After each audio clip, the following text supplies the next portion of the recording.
Menurut pendapat saya tentang masalah tata tertib dan etika, lebih mementingkan penerapan poin pelanggaran daripada pendekatan yang lebih efektif. Saya di pihak pro menyetujuinya karena dengan adanya poin atau penerapan peraturan yang lebih ketat membuat siswa juga makin disiplin, dan seharusnya dengan adanya hal-hal tersebut siswa itu jerak ketika melakukan kesalahan, supaya jerak karena mengingat pada poin, dan poin itu biasanya juga berpengaruh dengan nilainya. Jangan. Karena nilai juga berpengaruh untuk kehidupan dia di kelanjutannya. Mungkin nanti setelah lulus dari sekolah ini dia akan menuju kemana, baik dia mau ke kuliah atau ke kerja, dan itu mempengaruhi dari nilai.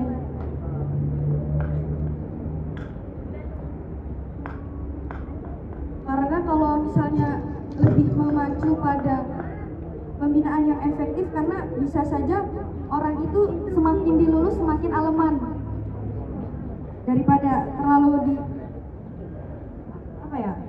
diberi pendekatan, tetapi orang yang diberi pendekatan pun mungkin tidak sadar dan malah menjadi alaman tersebut yang membuat orang itu tidak jadi berubah.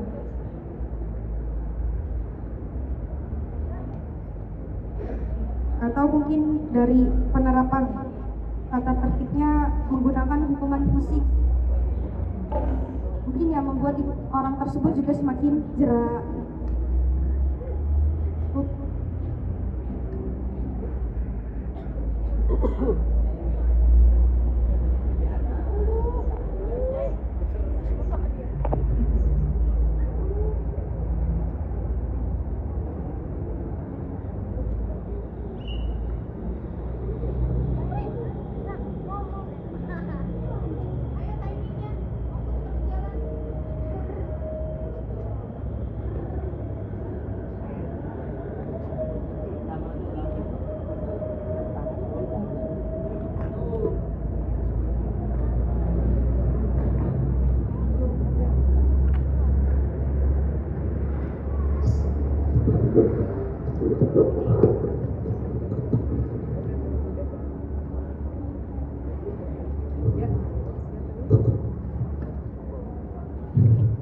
Hukum fisik ringan, misalnya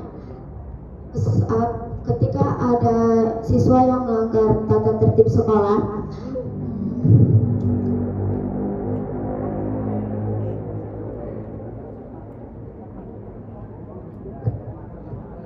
tata tertib sekolah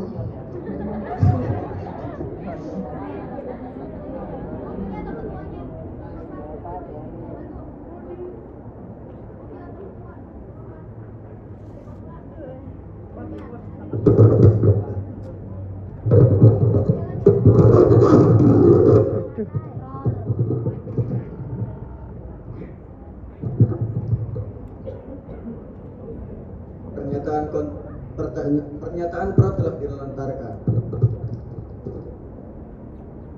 Kontra berpendapat pendekatan mungkin memang perlu dilakukan, karena tanpa pendekatan mungkin siswa akan menjadi musuh yang jelas bagi guru, apalagi OSIS mungkin menjadi dendam, kan nggak bisa dibenarkan. Jadi itu tidak akan menyelesaikan akar masalah. Kepribadian akan tetap menjadi begitu saja. Interupsi. Karena bisa saja pendekatan itu belum tentu menyelesaikan suatu masalah tersebut. Karena pada dasarnya kita hidup itu ya diatur dengan peraturan, bukan peraturan yang mengatur kita.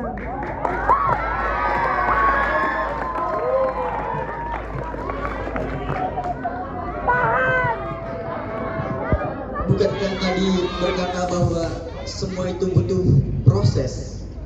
Mungkin pendekatan adalah salah satu proses. Masa semuanya harus ditegaskan, langsung dikasih protes? Semua butuh proses, bukan ya? Tapi kan salah satu bentuk mengadakannya peraturan juga sebagai salah satu proses untuk menyelesaikan sebuah masalah. Sama-sama proses.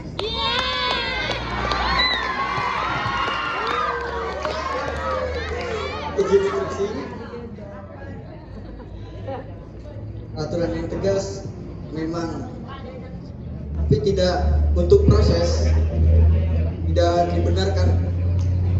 Ibaratkan hewan yang sama seperti monyet, ikan, gorila, harimau, semuanya disuruh memanjat pohon. Apakah semuanya akan bisa? Ikan hidupnya udah pernapasan, udah kalangan, apakah harus naik bersama mereka? Tapi dengan adanya pendekatan yang lebih efektif itu bisa saja menimbulkan dari siswanya tidak akan berubah, akan terus melakukan seperti itu, karena pada dasarnya orang itu kan berbeda-beda. Ada yang dia seperti itu kan dia merasa bahwa dirinya itu harus berubah, tapi ada juga yang tidak merasa.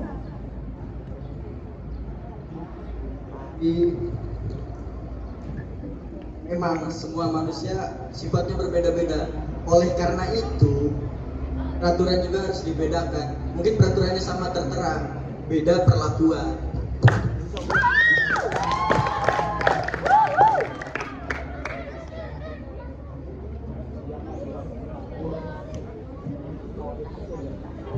Bisa saja dengan adanya beda peraturan, tetapi tidak menjadi pacuan untuk terus mengadakan yang namanya pendekatan. Memang pendekatan tidak mungkin harus di awal, tapi pendekatan sudah pasti di kenalan. Mungkin contohnya masa perkenalan sekolah, masa nanti kelas 2 diulangin jadi MPLS lagi, kan enggak. Perkenalan hanya untuk awal pendekatan. Tapi belum tentu awalnya sebagai pendekatan berakhir dengan hal yang baik. Memang tidak tentu, tapi kan setelah pendekatan itu bisa menjadi siswa lebih terapkan terhadap peraturan. Tetapi memang sampai ini bisa menjamin dari watak orang yang berbeda-beda seperti itu, kemudian terus mengadakan pendekatan, apakah bisa menjamin? Tadi saya sudah katakan, pendekatan hanya untuk di awal pertemuan. Terus setelah sudah dikasih pendekatan, ternyata tidak ada hasilnya, ditinggalkan. Tentu tidak, tetap diproses berkelanjutan. Jika dalam proses berkelanjutan itu tidak ada sama sekali perubahan sedikit pun, bagaimana? Ya, tindak lanjut tidak mungkin tidak memiliki hasil. Hasil akan terjadi jika adanya proses yang dilakukan.